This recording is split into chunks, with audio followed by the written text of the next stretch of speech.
Hello my dear viewers, എല്ലാവർക്കും സുഖമാണെന്ന് വിചാരിക്കുന്നു.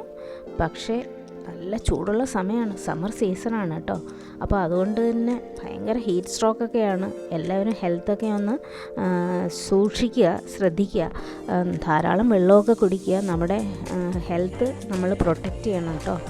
പിന്നെ അപ്പോൾ ഇന്ന് നമുക്ക് വീഡിയോയിലേക്ക് കടക്കുന്നതിന് മുമ്പായിട്ട് ഏത് ചെടിയാണെന്ന് പറഞ്ഞു തരാം. ഇതാണ് മെലസ്റ്റോമ പ്ലാന്റ്. നിങ്ങൾക്ക് എല്ലാവർക്കും അറിയാമായിരിക്കും. ഇതിൻ്റെ ഫെമിലിയർ ആയിട്ടുള്ളൊരു കളറാണ്, ഒരു പൊട്ടാസ്യം പെർമാംഗനേറ്റിൻ്റെ കളറുണ്ടല്ലോ, ആ ഒരു കളർ. അത് എല്ലാവരുടെ അടുത്തും ഉണ്ടായിരിക്കും, ഡാർക്ക് പർപ്പിൾ കളർ. ഇതൊരു ലൈറ്റ് ലാവൻഡർ കളറാണ്, ലാവൻഡറും വൈറ്റും കൂടെ ചേർന്ന കളറാണ്. ഈ കളറും വൈറ്റും ഞാൻ ഇപ്പോൾ വാങ്ങിയതാണ്. ഇത് നേരത്തെ എൻ്റെ കയ്യിലുണ്ടായിരുന്ന ഒരു പ്ലാന്റാണ്.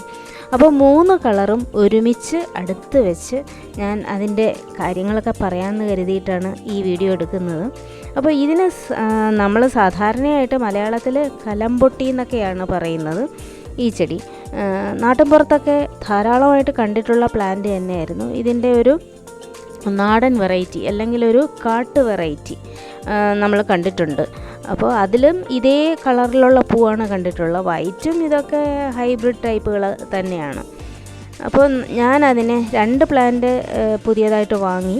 അതിനെ റീപോർട്ട് ചെയ്യാനായിട്ട് പോട്ടും വാങ്ങിയിട്ടുണ്ട് കേട്ടോ. ഫാമിലി പ്ലാസ്റ്റിക്സിൻ്റെ 14 ഇഞ്ചസിൻ്റെ പോട്ട് ഞാൻ വാങ്ങിയിട്ടുണ്ട്. ഇതൊരു പഴയ പോട്ട് എൻ്റെ കയ്യിലുണ്ടായിരുന്നതാണ്.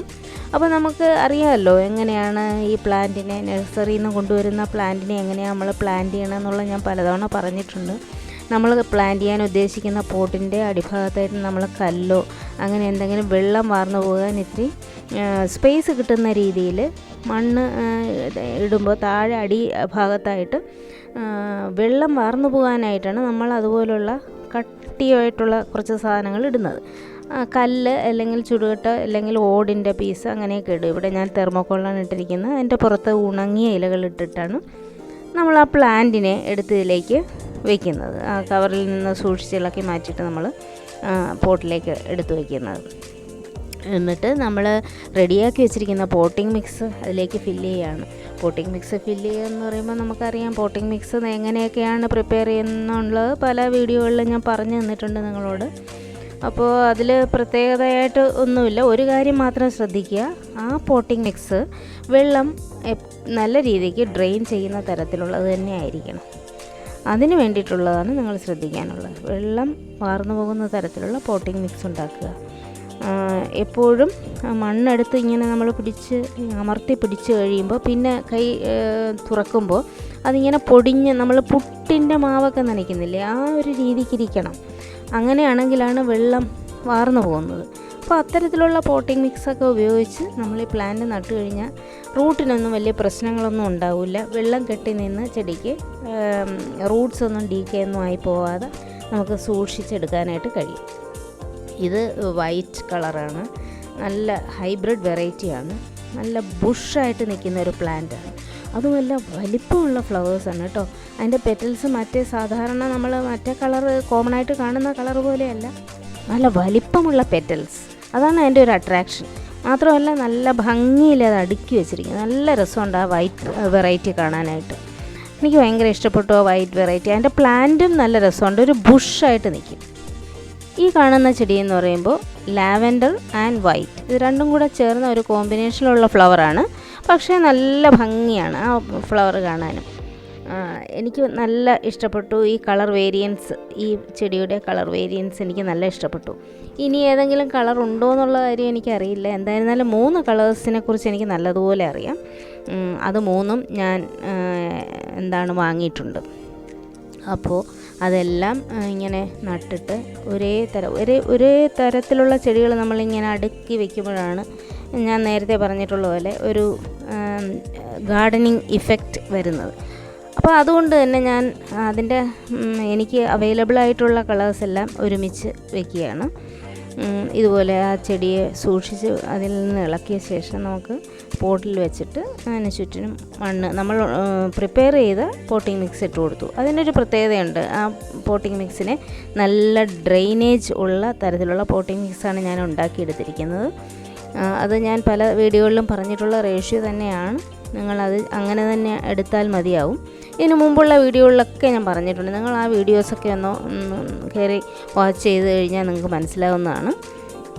അപ്പോൾ നല്ല ഭംഗിയുള്ള പൂക്കൾ, 3 കളേഴ്സും നല്ല ഈക്വലി ബ്യൂട്ടിഫുൾ തന്നെയാണ്. അപ്പോൾ എന്തുകൊണ്ടും അതിൻ്റെ 3 വെറൈറ്റീസ് ഞാൻ കണ്ടിട്ടുള്ള 3 വെറൈറ്റീസും ഞാൻ വാങ്ങിയിട്ടുണ്ട്. അപ്പോൾ ഈ ചെടിയുടെ കൂടുതൽ ഡീറ്റെയിൽസ് നമുക്ക് എന്താണെന്നൊക്കെ നോക്കാം. നമ്മുടെ ഗാർഡനിൽ അല്ലെങ്കിൽ വീട്ടിൽ കൊണ്ടുവന്ന് ഈ ചെടി നട്ട ശേഷം ഒരാഴ്ച കാലം അത് ആ ഒരു പരിസരവുമായിട്ടൊന്ന് ഇണങ്ങാനായിട്ടുള്ള സമയമെടുക്കും. അതിനുശേഷം നമുക്ക് വളം കൊടുക്കാം. വളം കൊടുക്കുന്നത് ആദ്യം ഗ്രോത്തിനെ പ്രൊമോട്ട് ചെയ്യിക്കുന്ന തരത്തിലുള്ള NPKയുടെ 19:19:19 എന്നുള്ള വളം നിങ്ങൾക്ക് കൊടുക്കാം, അല്ലെങ്കിൽ 18:18:18 അത് കൊടുക്കാം. അപ്പോൾ ഗ്രോത്തിനെ ഒന്ന് പ്രൊമോട്ട് ചെയ്യും. വളം കൊടുക്കുമ്പോൾ വളരെ കുറഞ്ഞ ക്വാണ്ടിറ്റിയിൽ കൊടുക്കാൻ ശ്രദ്ധിക്കുക. മാത്രവുമല്ല, റൂട്ടിൽ തട്ടാതെ ആ ചെടിച്ചട്ടിയുടെ സൈഡിലൂടെ മാത്രം ഇട്ട് കൊടുക്കുക. അത് ആദ്യമേ കൂടുതൽ വളമൊക്കെ കൊടുത്തു കഴിഞ്ഞാൽ ചെടി അങ്ങ് ഇല്ലാതെ പോകും. അപ്പോൾ അത് ശ്രദ്ധിക്കണം കേട്ടോ. എന്നിട്ട് നിങ്ങൾ വെള്ളം നനച്ച് കൊടുക്കുകയും വേണം.